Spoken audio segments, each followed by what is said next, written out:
que corresponde a la estructura literaria, histórica y geográfica en el contexto de la introducción al Antiguo Testamento. El primer elemento que vamos a considerar como subsección de este tema es la estructura literaria del Antiguo Testamento. En pantalla pueden también visualizar el alfabeto hebreo, que varía entre 25 a 27 letras, la cual nos va a ayudar a dirigir en esta primera exposición. El primer elemento que debemos tomar en consideración es que la mayor parte del Antiguo Testamento se escribió en hebreo o denominado hebreo antiguo. Cuando hablamos de hebreo del Antiguo Testamento, tenemos que tener en cuenta que no es el hebreo actual que se habla en el moderno Estado de Israel. El hebreo antiguo, en el que fue escrito el Antiguo Testamento, es un idioma muerto actualmente y no se habla. El hebreo que se habla es un hebreo arameizado, o de hecho es arameo, y no corresponde a este hebreo antiguo con el cual fue escrito la Biblia.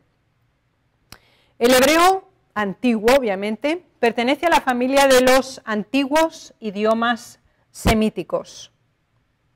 Sin embargo, hay ciertas porciones o secciones pequeñas del Antiguo Testamento que no están escritas en hebreo antiguo, y estas son muy pocas y muy específicas.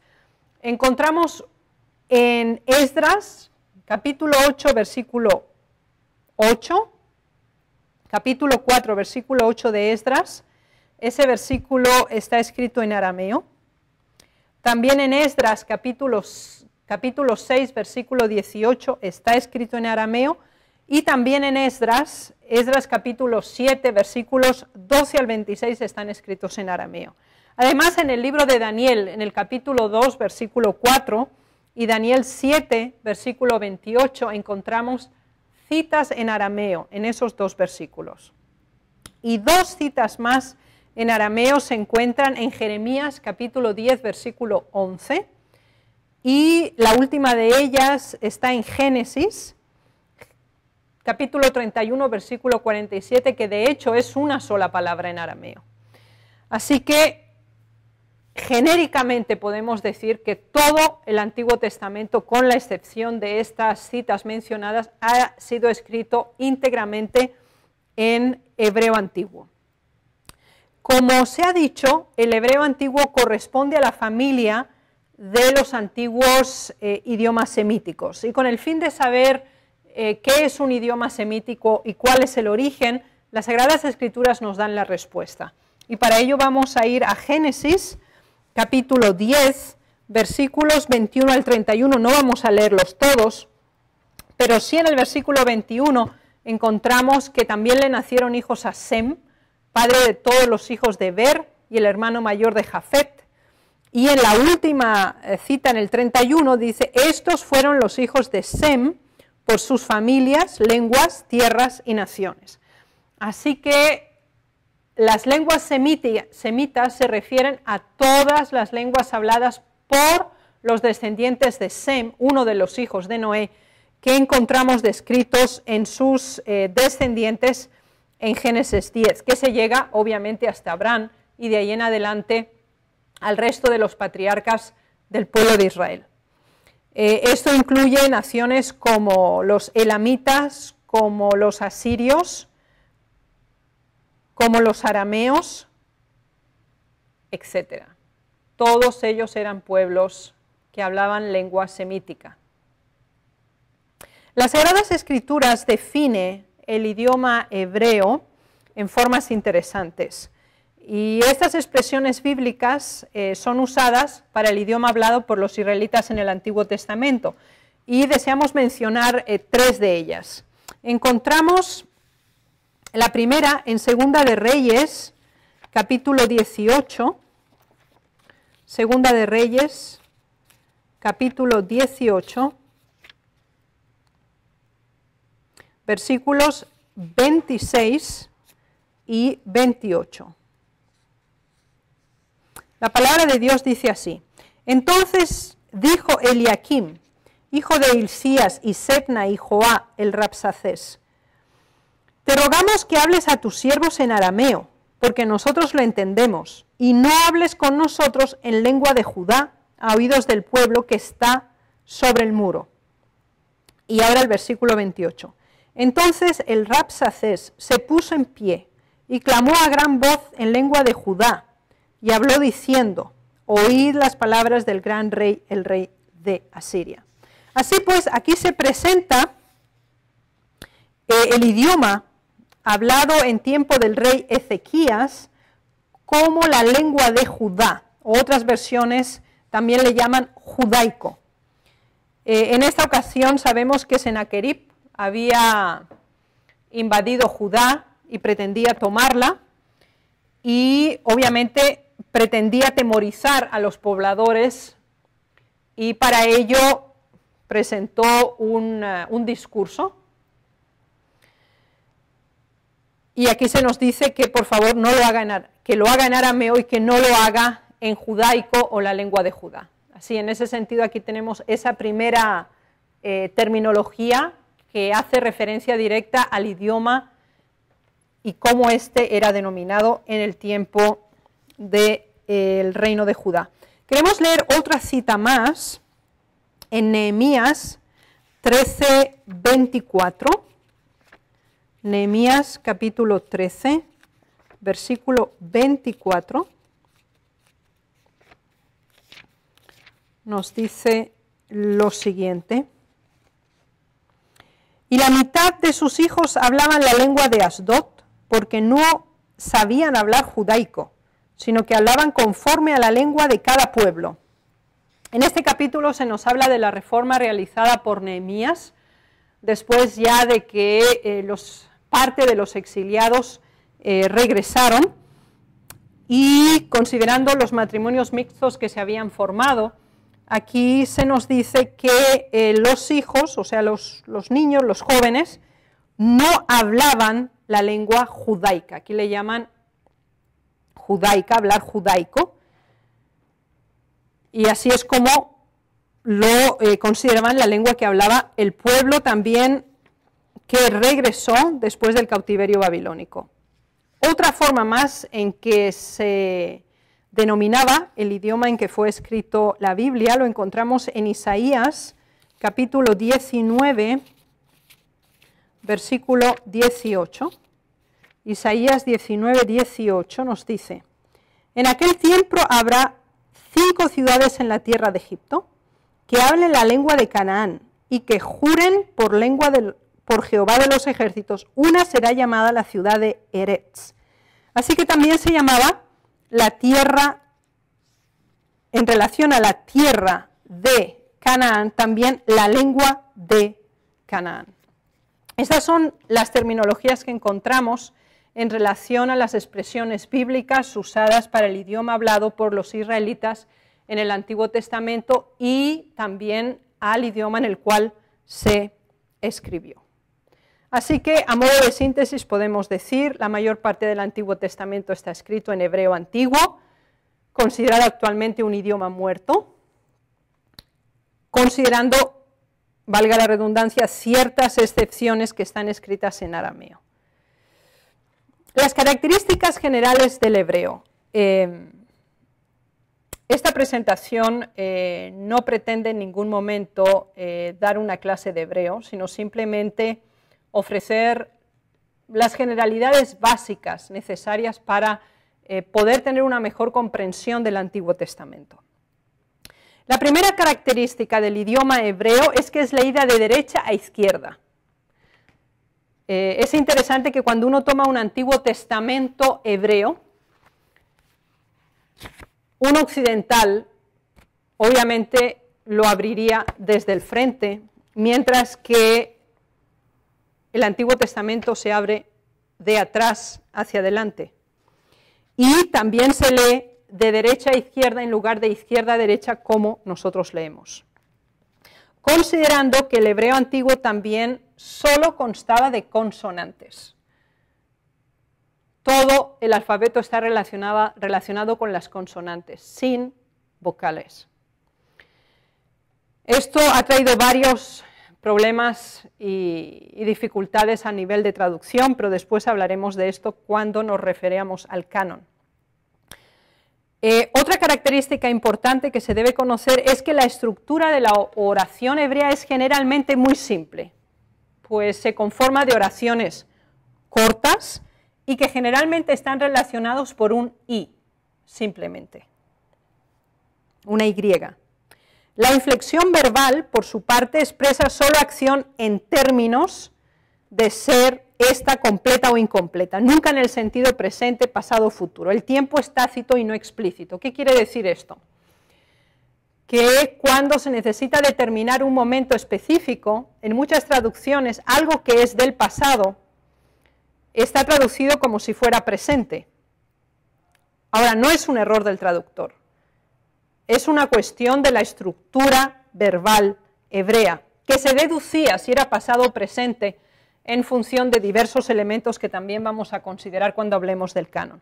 Así que la inflexión verbal era tácita, considerando el contexto, no era explícita por sí mismo toda la dinámica de conjugaciones y de tiempos que podemos tener en español o en otros idiomas. Otra característica importante que el hebreo como lengua semítica comparte con el resto de sus lenguas vecinas es que las consonantes es la dinámica de pronunciación y de escritura. Las vocales se introdujeron después de que esta lengua ya se había convertido en una lengua muerta. Y era necesario precisamente para que pudiera leerse. Y esto es el resultado del trabajo de los masoretas, que sobre ello también hablaremos, y simplemente las vocales se introdujeron a través de puntos específicos y de signos añadidos sobre las letras consonantes, debajo y en el centro de las mismas, con dar aviso en relación al fonema vocálico que debía pronunciarse al respecto.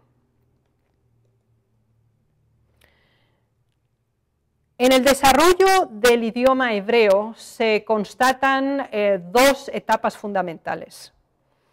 Estas dos grandes etapas en el desarrollo y en la riqueza lingüística del idioma hebreo son: la primera se denomina época dorada y se inicia precisamente con los primeros escritos mosaicos, que lo dijimos, que corresponden a la primera división del Antiguo Testamento y que es el Pentateuco, y que alcanzan su clímax en la monarquía davídica y salomónica e inician su declinación con los profetas hasta llegar a la deportación babilónica. Dicho de otro modo, la época dorada del idioma hebreo es desde el Pentateuco hasta la deportación a Babilonia. Esa es la época dorada de la literatura hebrea. Tenemos una segunda fase o segunda época que se denomina la época plateada o de plata, que se inicia tras el regreso de la deportación a Babilonia. Sabemos que los que regresaron representaron una minoría en relación a la población que quedó dispersada, y sin embargo, a pesar de que procedieron con el género literario de transcripción de los mensajes de Dios, se pierde gran parte de la originalidad y la exclusividad, especialmente expresiva, que podemos constatar en la primera de estas partes. Y por eso se considera, no en el sentido de que sea inferior, pero sí en los giros lingüísticos y por la influencia aramea, el hebreo perdió gran parte de su peculiaridad y de su capacidad expresiva por parte de los autores posteriores a la deportación, a los exiliados que regresaron, ya que la influencia del idioma arameo fue sustancial.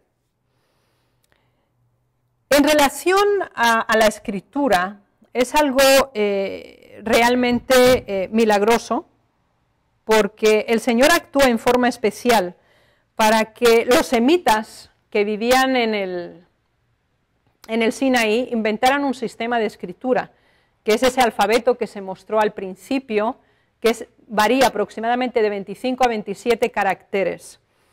Si consideramos la escritura jeroglífica egipcia, y también la sumera, que es cueniforme, ninguna de las dos estaba basada en un alfabeto, así que haría altamente difícil no solo la transcripción, sino muchísimo más la capacidad de transmisión vía copias y también vía aprendizaje y difusión entre la población. Ahora, la creación del sistema de escritura, del alfabeto semítico, el cual se descubrió poco antes de que Moisés iniciara su primera escritura del libro de Job, que fue el primero que él escribió, tal como lo comprobaremos después, ya se hizo de acuerdo a un sistema de alfabeto, lo cual fue una gran bendición y facilitó la comprensión, la difusión de las preciosas verdades que el Señor estaba impartiendo. A modo de ejemplo, deseo citarles dos casos específicos para que nos demos cuenta de la capacidad de síntesis que tiene la lengua hebrea. Por ejemplo, el Salmo 23 en hebreo tiene solamente 57 palabras, pero por ejemplo en la versión Valera revisada en español tiene 103, o sea, prácticamente algo menos del doble de palabras. Esto nos ayuda a comprender cuán concentrada y cuán sistemática en sí misma y sincrética es la lengua hebrea antigua del Antiguo Testamento. Otro ejemplo más es, por ejemplo, el séptimo mandamiento, que nos dice no cometerás adulterio, Éxodo 20:14.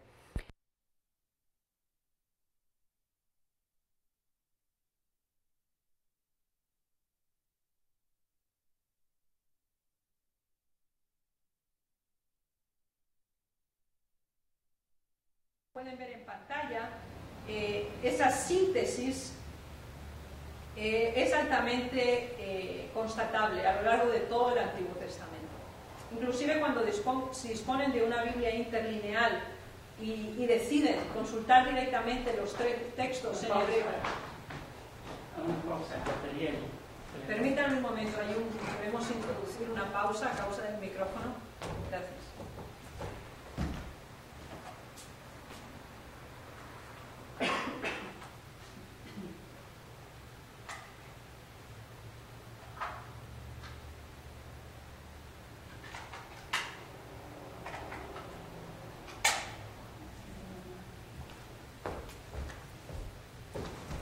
¿Empiezo ya o espero hasta que usted llegue? ¿Perdón? ¿Empiezo ya o espero hasta que usted llegue? Si ya está en verde, sí. Disculpen, es una cuestión técnica. Vamos a proceder a considerar uno de los estilos literarios expuestos en el Antiguo Testamento, que es la prosa. Obviamente el Antiguo Testamento está dividido en dos modalidades literarias básicas, que son la prosa y la poesía. La poesía no la vamos a analizar en esta lección, puesto que tenemos un tema que son los libros poéticos y sapienciales, y en ese contexto consideraremos las características y la dinámica de la poesía hebrea. En este vamos a considerar únicamente la prosa y sus distintas modalidades. La prosa es conocido por todos, es simplemente cualquier libro de texto donde uno puede leer sin rima y simplemente oraciones una tras otra o frases interconectadas entre sí, es prosa. La primera modalidad de prosa que encontramos en el Antiguo Testamento es la prosa narrativa, que corresponde a la descripción de hechos. También incluye biografías, que son en general concisas y concretas, en la mayoría de los casos limitadas a sucesos o circunstancias específicas. Por ejemplo, modalidades de prosa narrativas es la cronología, y lo encontramos especialmente breve, cuando uno, por ejemplo, va a Génesis capítulo 10, pueden constatar la brevedad y la forma concisa en la cual está presentado este capítulo.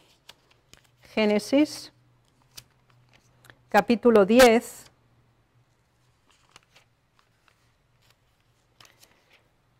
cuando procedemos especialmente a analizar los versículos del 1 al 4, se nos dice: estas son las generaciones de los hijos de Noé, Sem, Can y Jafet, a quienes nacieron hijos después del diluvio. Los hijos de Jafet, Gomer, Magog, etcétera, etcétera. Y a partir de ahí los nombres y simplemente los padres tuvieron tales descendientes y etcétera, etcétera. Entonces, la cronología no es considerada importante por sí misma, sino por el evento que sublima, que generalmente está relacionado con el tiempo y el lugar. Eso obviamente está claro en Génesis capítulo 10 y también en los distintos libros donde encontramos genealogías. Por esa razón son tan breves y son tan concisas. Y dentro de ese tipo de características se enmarca la prosa narrativa o de descripción de hechos, también las biografías y las genealogías. Otra modalidad de prosa es la histórica. Esta a su vez tiene diversas modalidades.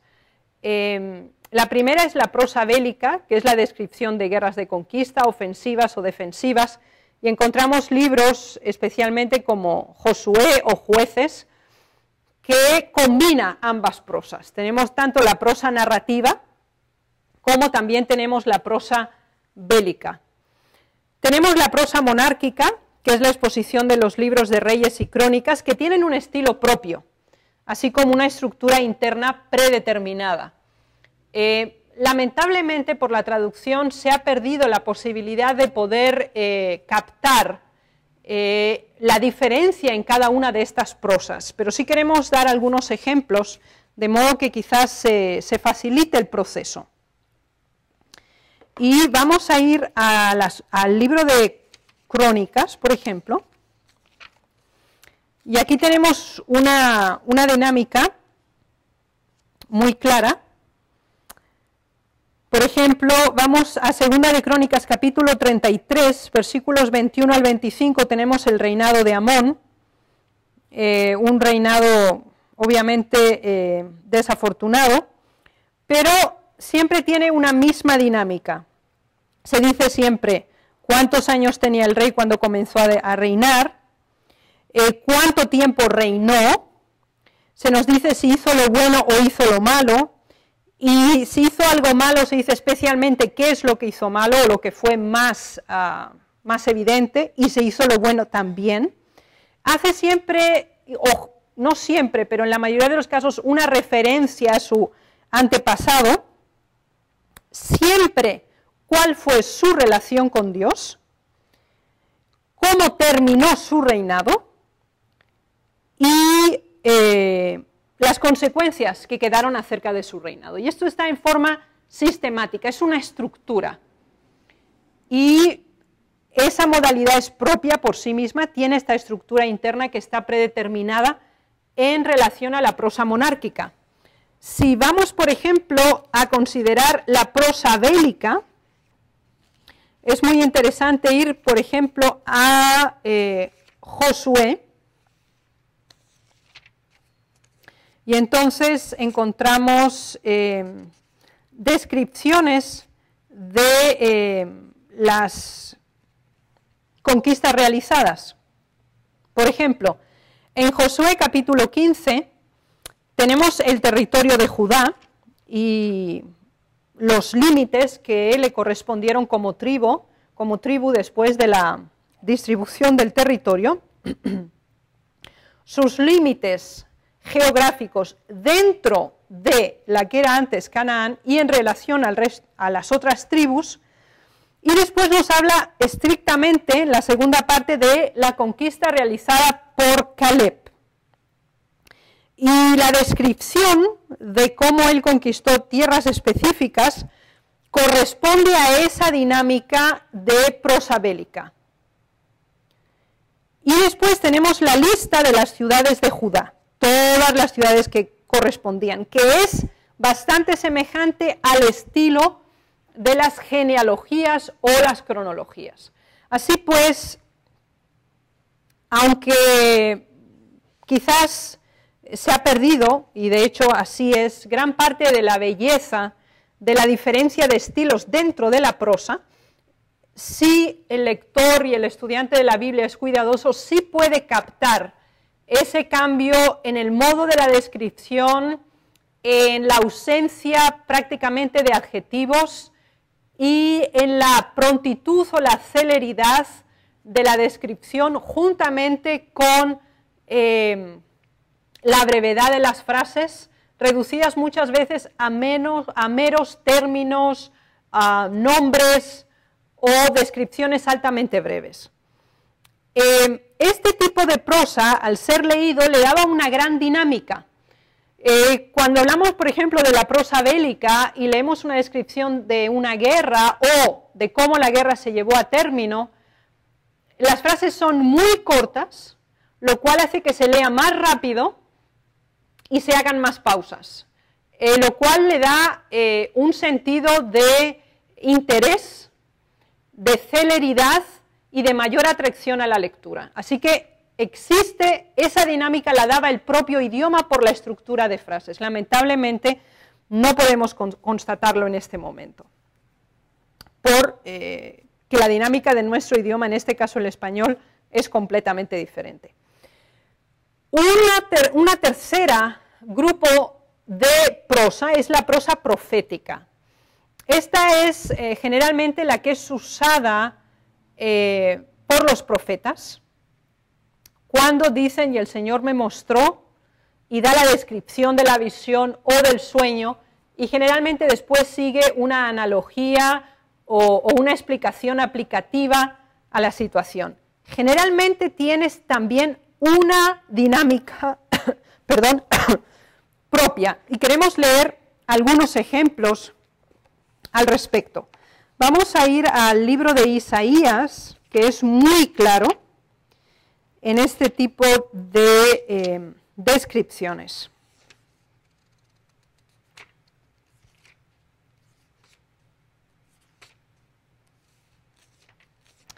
Podemos tomar como ejemplo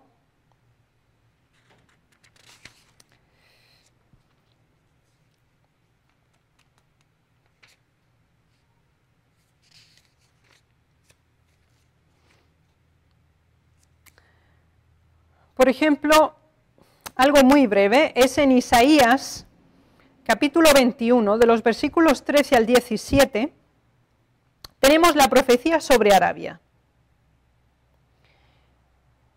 Son 5 versículos, recordemos que la Biblia hebrea no está dividida en versículos, eso es posterior, también lo estudiaremos, y dice así: profecía sobre Arabia. En el bosque pasaréis la noche en Arabia, oh caminantes de Dedán. Salid a encontrar al sediento, llevadle agua, moradores de tierra de Tema, socorred con agua al que huye, porque ante la espada huye, ante la espada desnuda, ante el arco entesado, ante el peso de la batalla, porque así me ha dicho Jehová, de aquí a un año, semejante a años de jornalero, toda la gloria de Cedar será deshecha. Y los sobrevivientes del número de los valientes flecheros, hijos de Cedar, serán reducidos, porque Jehová Dios de Israel lo ha dicho. Esta es una forma extremadamente sintética de expresar una profecía sobre estas tribus que vivían en la denominada hoy, Arabia Saudita.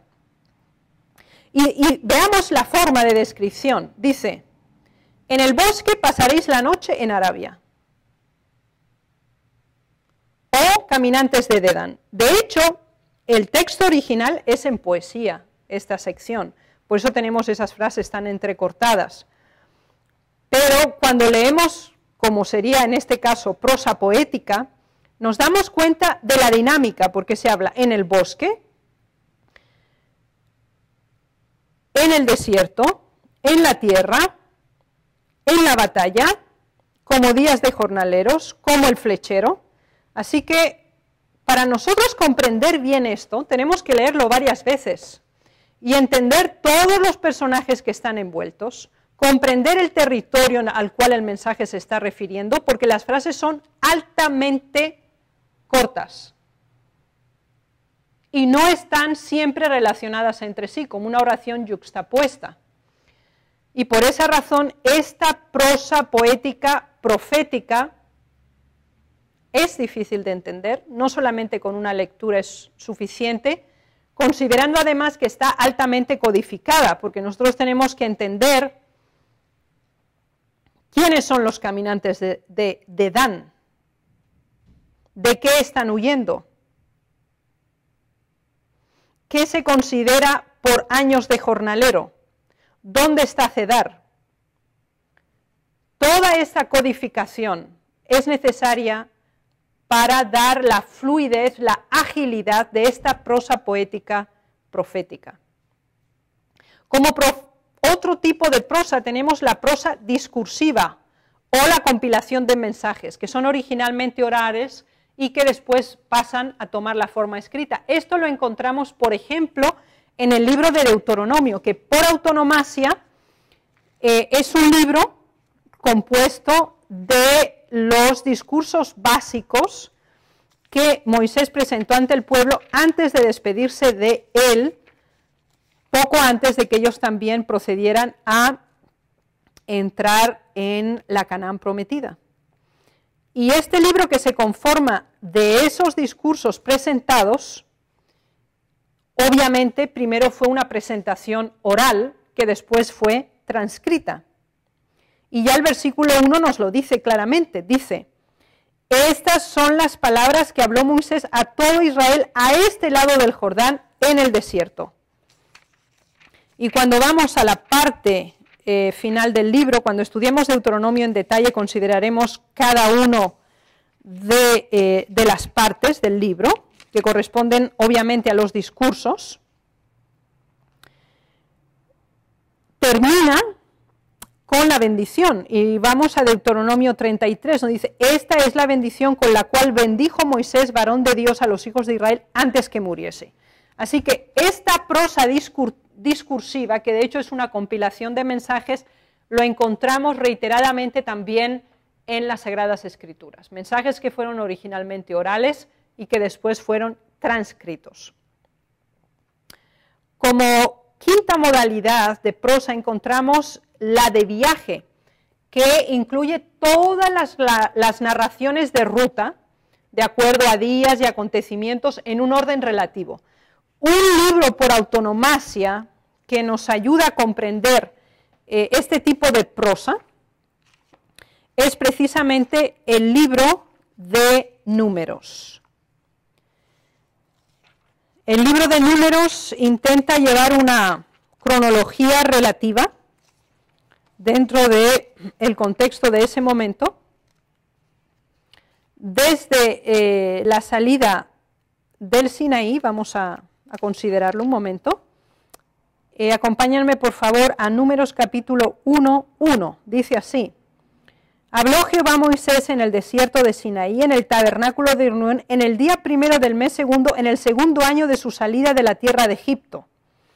Y se introduce con un censo. Entonces fíjense qué interesante. Aquí va a empezar una modalidad de prosa de viaje, es una narración de ruta y de los acontecimientos que van pasando en esa ruta, porque el libro de Números,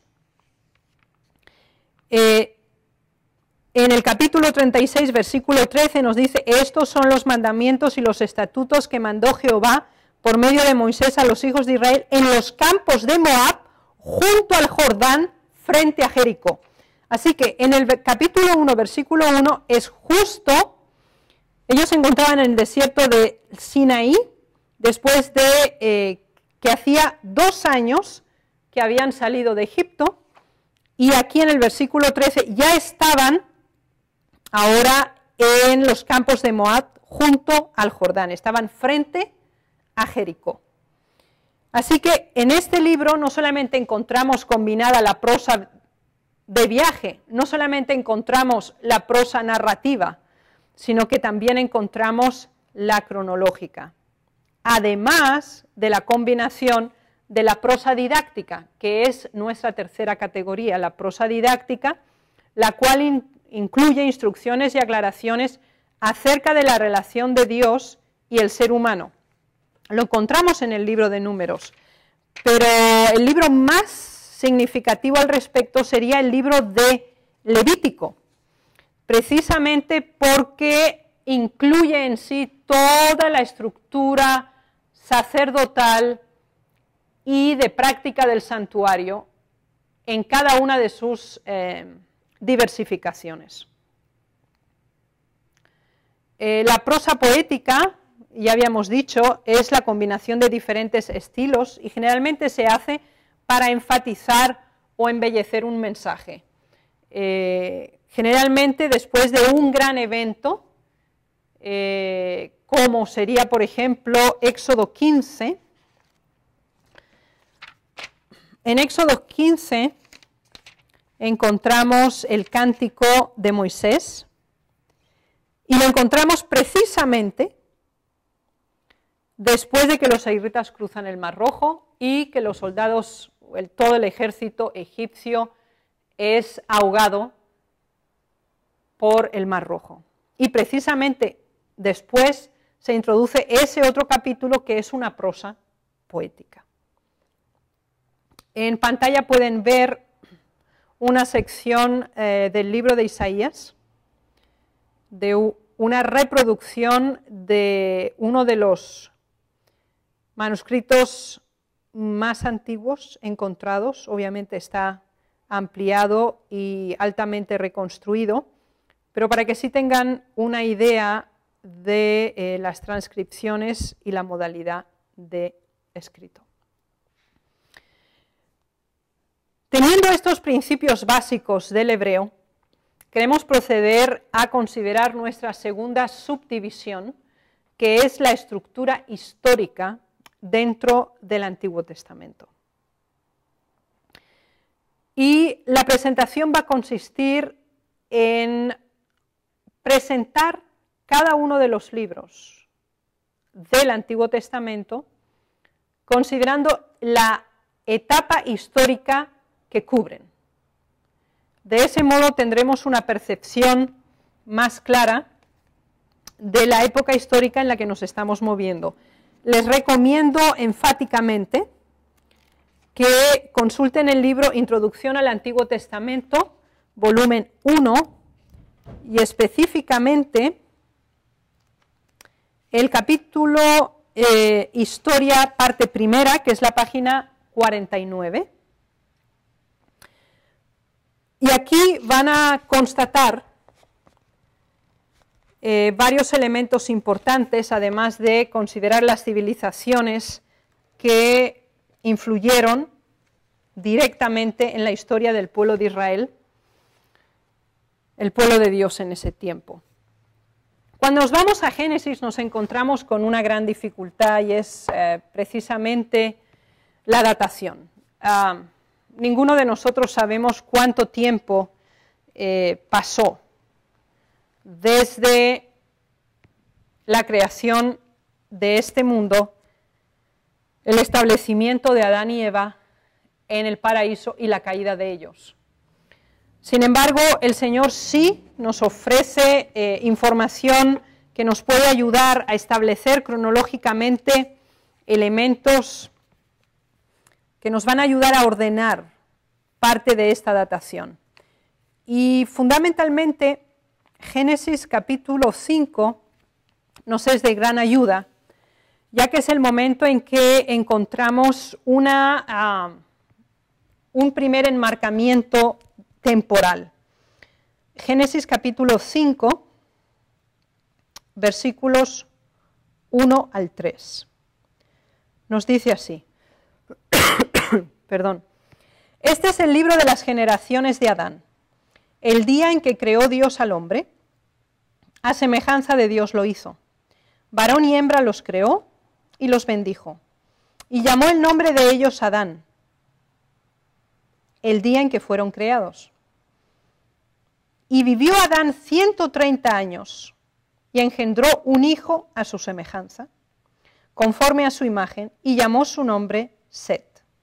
Así que aquí tenemos la información respecto a una edad, una fecha específica.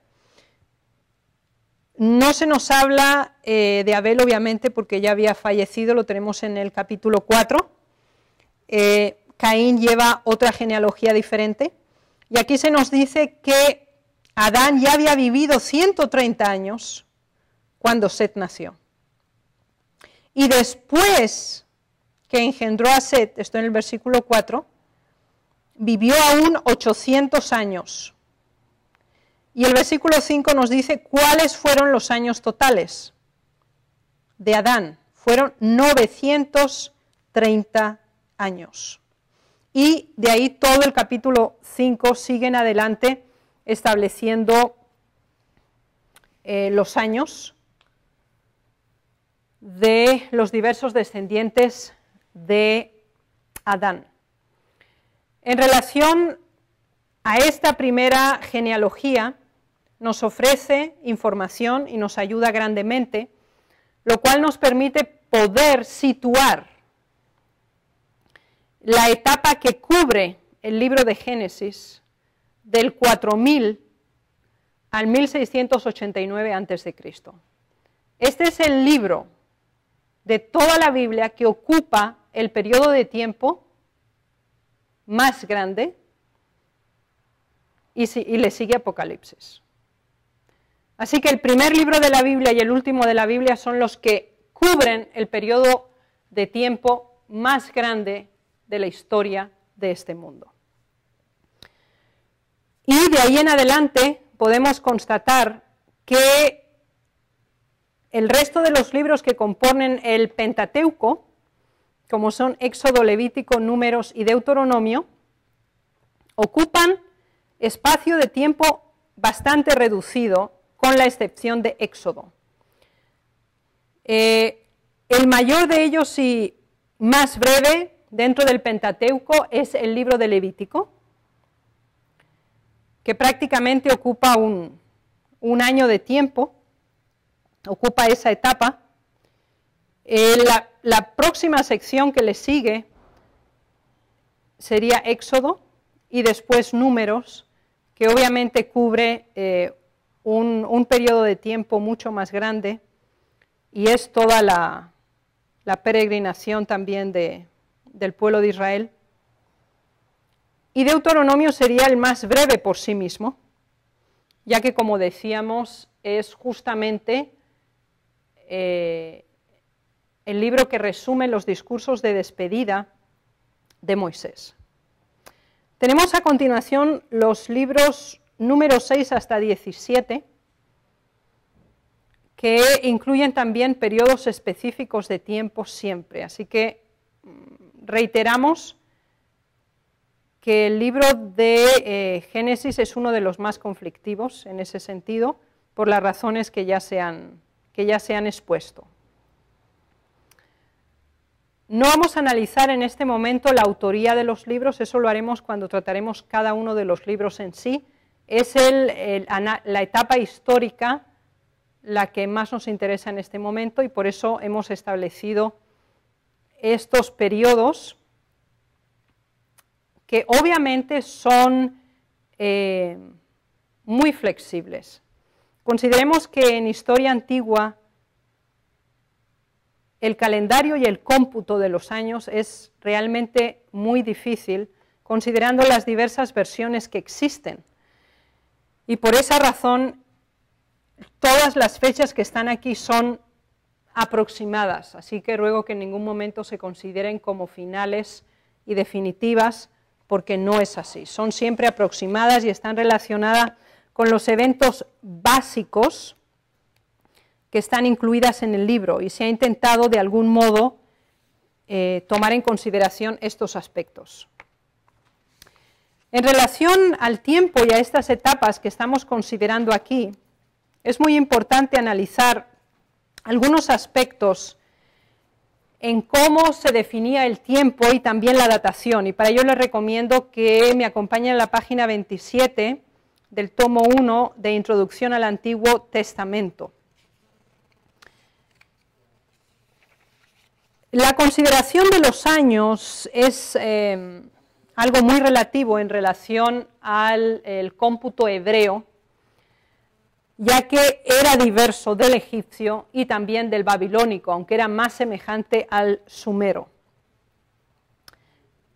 Considerando que el año de hebreo es un calendario lunar, esto influye directamente en la forma en que se estructuran las etapas. Eran los babilonios, los asirios, los judíos, los griegos y los rumanos, mantuvieron sus años lunares en armonía con las estaciones periódicas del año. Y obviamente tanto los judíos como los babilonios insertaban algunos de estos meses con el fin de conseguir que cuadraran. Hablaremos del calendario cuando hablemos de la cronología. Ahora, el año que actualmente nosotros tenemos deriva del calendario egipcio, que era un calendario anual y que constaba de 365 días en ese sentido, y que de hecho estaba dividido en 12 meses y a su vez en 30 días, más un apéndice de unos 5 días. Así que el primitivo calendario judío debe siempre diferenciarse entre el que era bíblico y el que era civil, porque ellos consideraban tanto el calendario religioso como el civil. Y a veces también en los cómputos de los profetas se usaba el calendario babilónico, el asirio, considerando si estos eran los países de origen que habían procedido a la conquista o al ataque. Y por esa razón siempre se intenta conseguir un periodo intermedio de promedio para errar lo menos posible dentro del contexto de la fijación de etapas específicas. Hay distintas características propias de la fórmula de cómputo hebreo, y es precisamente la forma de calcular parte de un año como un año completo, o combinar distintas modalidades de calendario, el babilonio, el egipcio o el hebreo, considerando las circunstancias de ese momento. Por eso las fechas que tenemos aquí las pueden encontrar en el primer volumen del libro de Bibliología del hermano Cholich, e insisto, no son definitivas, son aproximativas. Algo que podemos considerar y que es muy claro es que el orden en que los libros aparecen en las Sagradas Escrituras, el orden que tenemos actualmente de acuerdo al canon, que también lo estudiaremos, no corresponde al orden que fueron escritos. Por ejemplo, aquí tienen en pantalla el libro número 18, que es el libro de Job, que fue el primero que escribió Moisés, y sin embargo es el libro número 18. Los Salmos, por ejemplo, tiene diversidad de autores y cubre una etapa de tiempo desde el 1520 al 400 antes de Cristo, considerando que ocupa un área muy extensa dependiendo de qué autores son los que escriben. En relación a los profetas, esto es algo mucho más limitado y mucho más específico, porque nos ayuda muchísimo en el contexto, en la estructura histórica, ya que en la prosa profética tiene una característica propia. Cuando usted mira los profetas siempre se da cuenta que empiezan generalmente, estoy leyendo en Miqueas capítulo 1, dice: palabra de Jehová que vino a Miqueas de Moreset en días de Jotam, Acaz, Ezequías, reyes de Judá, lo que vio sobre Samaria y Jerusalén. Así que esta forma de prosa profética nos permite constatar que todo el periodo histórico en el que Miqueas escribió cubre 3 reyes de Judá, el de Jotam, Acaz y Ezequías, así que él fue contemporáneo de estos 3 reyes. Y el mensaje fue dirigido específicamente en ese contexto, de acuerdo a las circunstancias de esos reinados. Lo cual nos ayuda más a comprender esa etapa histórica, pues cuando leemos Miqueas, sabemos que debemos ir a Crónicas y Reyes y leer las referencias históricas que se nos dan del rey Jotam, del rey Acaz y del rey Ezequías. De manera que entendamos el contexto del libro de Miqueas. Un ejemplo más. Lo encontramos, por ejemplo, en Amós. En Amós capítulo 1, versículo 1 se nos dice: las palabras de Amós, que fue uno de los pastores de Tecoa, que profetizó acerca de Israel en días de Uzías, rey de Judá, y en días de Jeroboam, hijo de Joás, rey de Israel, 2 años antes del terremoto. Aquí tenemos otro elemento básico dentro del contexto histórico.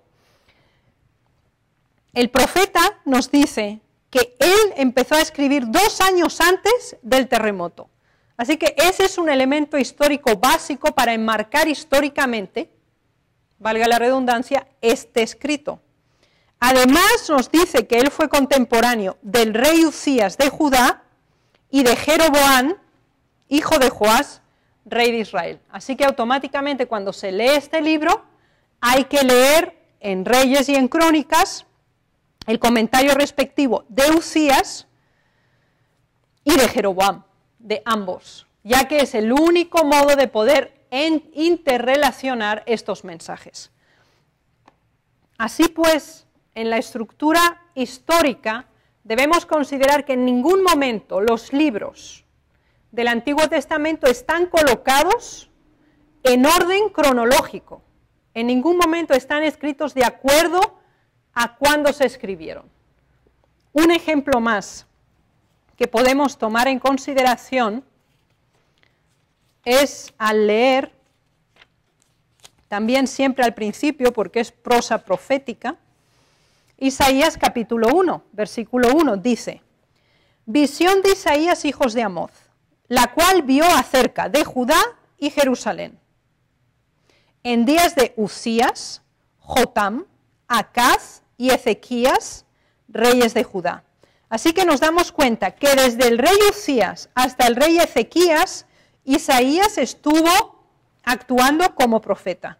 Pero acabamos de leer otro profeta que también fue contemporáneo de Isaías, y lo hemos acabado de citar, si lo recuerdan, porque él predicó también durante el tiempo de Uzías, y ese fue Amós. Así que aquí tenemos Isaías 1 y tenemos Amós 1, y ambos fueron contemporáneos en relación al rey Uzías en su reinado de Judá. Y este caso no es aislado.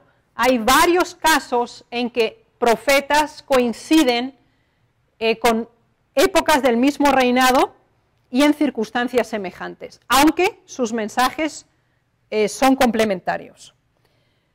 Una vez más, esto constata que los libros de la Biblia deben estudiarse en forma complementaria, así que cuando leímos Isaías, tenemos que leer a Reyes, tenemos que ir a Crónicas para buscar al rey Uzías, al rey Jotam, al rey Acaz y al rey Ezequías, y además tenemos que también leer a Amós y otros profetas que fueron contemporáneos en esa misma circunstancia.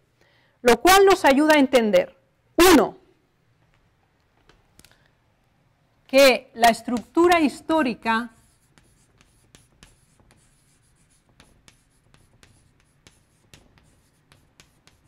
del Antiguo Testamento tiene características muy específicas. Una, no es cronológica.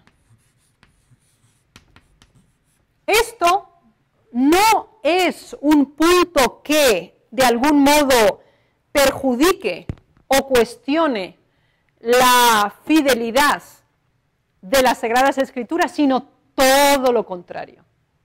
La confirma. Porque, aunque el canon o el orden y elección de los libros no corresponden al orden cronológico en que los libros fueron escritos, sin embargo, sí son complementarios en su contemporaneidad. Así que no es cronológico, pero sin embargo, la estructura histórica es complementaria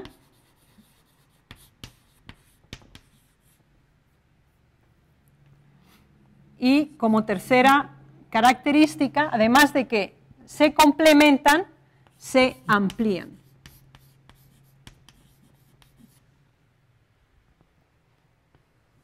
Recordemos una vez más esa triple división del Antiguo Testamento. En la segunda sección, la mayor de todas, que es la de los profetas, está obviamente dividido entre profetas mayores y profetas menores, y eso hace que el canon haya distanciado cada uno de ellos.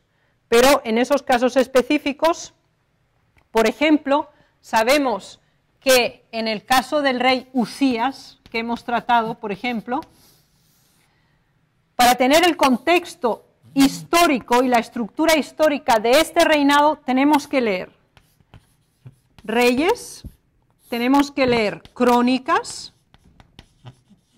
tenemos que leer Isaías y tenemos que leer Amós. Y todavía hay un par de profetas. Pero como mínimo debemos leer esos cuatro libros en relación a este reinado específico de Uzías, de manera que podamos establecer esa estructura histórica. Y ahí se confirma la dinámica bíblica donde el Señor nos dice, un poquito aquí, un poquito allá, como en lengua de tartamudos te hablaré para que entiendas. Así que dentro de esa estructura histórica debemos constatar que no hay un orden cronológico, pero sí hay un orden complementario y amplificador, que es básico en relación a estos principios que estamos hablando y que hace de la Biblia un libro único, especial, porque fue escrito por profetas contemporáneos, pero en circunstancias diferentes. Cuando consideramos los libros número 33 hasta 39, Miqueas, Nahum, Habacuc, Sofonías, Ageo, Zacarías y Malaquías, nos damos cuenta que estos más o menos se encuentran enmarcadas en un área prácticamente homogénea, especialmente si consideramos Ageo y Zacarías, que fueron contemporáneos, lo cual nos lleva a considerar que debemos leerlos con los libros de Esdras y Nehemías. ¿Y cómo sabemos esto? Muy sencillo. Nos vamos a ir a Ageo y vamos a constatar este principio, así como también con el libro de Zacarías.